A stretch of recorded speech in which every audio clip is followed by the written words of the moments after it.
Australia में भारतीय तिरंगे की शान बरकरार रखने वाले विशाल उर्फ राहुल का मामला गरमाया। परिजनों ने भाजपा नेता कृष्ण बेदी से मुलाकात कर उन्हें ज्ञापन सौंपा। बेदी का आश्वासन कि सम्मान पूर्वक होगी विशाल की घर वापसी। ऑस्ट्रेलिया में भारतीय तिरंगे की शान बरकरार रखने वाले विशाल का मामला गरमा गया है। परिजनों ने भाजपा नेता कृष्ण बेदी से मुलाकात कर उन्हें ज्ञापन दिया कि विशाल की सकुशल घर वापसी हो, जिस पर भाजपा नेता बेदी ने आश्वासन दिया कि विशाल की सम्मान पूर्वक घर वापसी होगी। उन्होंने कहा कि पता नहीं किस दबाव में ऑस्ट्रेलियाई सरकार ने इस नौजवान को जेल में बंद किया है और उसे प्रताड़ित किया जा रहा है।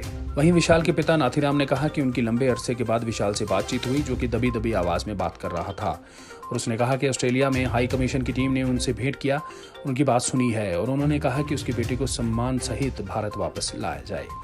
पूरे देश के अंदर हमारे एक ऐसे युवा साथी के लिए जो भारत माता के लिए, जो तिरंगे के लिए, जो देश की एकता और अखंडता के लिए, जो विदेशी धरती पर भी रहकर और विपरीत परिस्थितियों में उन अतिवादी लोगों के बीच से टकरा रहा है, जो भारत माता का अपमान करना चाहते हैं, जिस तिरंगे के लिए करोड़ों करोड़ों गुरुओं ने, इस देश के स्वतंत्रता सेनानियों ने, इस देश के शहीदों ने अपनी कुर्बानी दी। इस तिरंगे के लिए आज प्रत्येक भारतवासी अपनी आन बान और शान को न्यौछावर करना चाहता है। उसका अपमान ना होते हुए देखना मेरे छोटे भाई विशाल को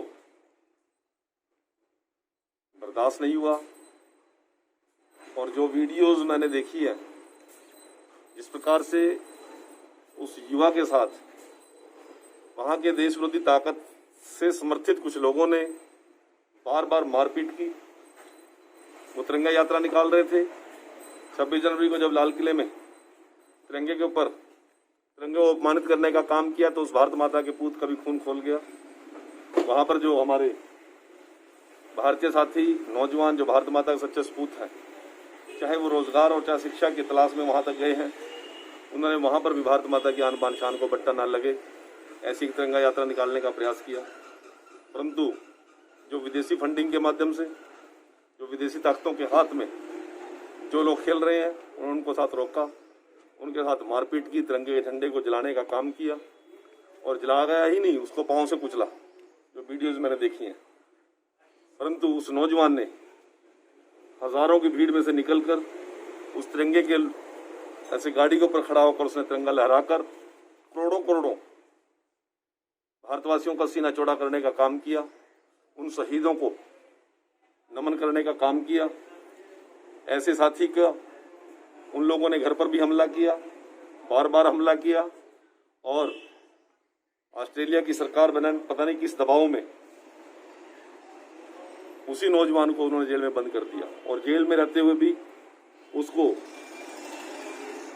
किस प्रकार की धमकियां दी जा रही हैं, किस प्रकार को उसको प्रताड़ित किया जा रहा है, जिस प्रकार उसको अपमानित किया जा रहा है। आज उनके पिताजी नाथीराम जी आज हमारे बीच में हैं। आज आयन फाउंडेशन की टीम और भारतीय जनता पार्टी के युवा मोर्चा के हमारे बहुत ही कर्मठ नेता, एक सामाजिक कार्यकर्ता के रूप में आज इस परिवार के साथ माननीय मुख्यमंत्री जी को हमारे माध्यम से ज्ञापन देने के लिए आए हैं।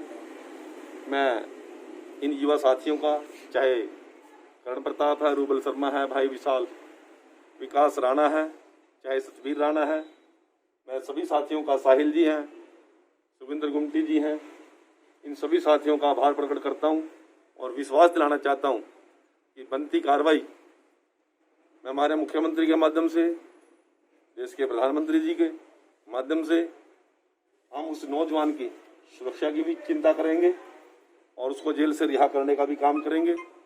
और साथ साथ हम इस परिवार की सुरक्षा यहाँ पर ठीक तरह से रहे, इसकी भी हम माने मुख्यमंत्री से निवेदन करेंगे कि इस परिवार को भी किसी प्रकार से कोई दुष्ट, कोई देश विरोधी ताकत, कोई अतिवादी इस परिवार को कहीं प्रताड़ित ना करे। 10 मिनट बाद कल बातचीत हुई थी बेटे के साथ, और 10 मिनट में कुछ देर मैंने करी, कुछ देर छोटे बेटे ने की मेरे। तो क्या बातचीत हुई इतने लंबे समय के बाद? बेटा आपका जेल में था। बातचीत ये मैंने ये पूछा, हमारे बेटे ठीक है, बाकी हाँ डैडी ठीक हूँ, दबी दबी सी आवाज़ आ रही थी, डर सी रहा था जी। अच्छा, उसके बाद मैंने पूछा भाई तेरे को मिलने आया है कोई? वो बोला आए थे हाई कमिश्नर की टीम आई थी, मेरे बयान वगैरह वगैरह ले गए हैं रिकॉर्ड करके। और क्या आप सरकार से अपील करेंगे? सरकार से ये अपील है, मेरे बेटे को सम्मान के साथ इंडिया वापस लाया जाए, और आप सरकार का मैं शुक्र धन्यवाद करता हूँ। क्या नाम है आपका? मेरा नाम नाथीराम है।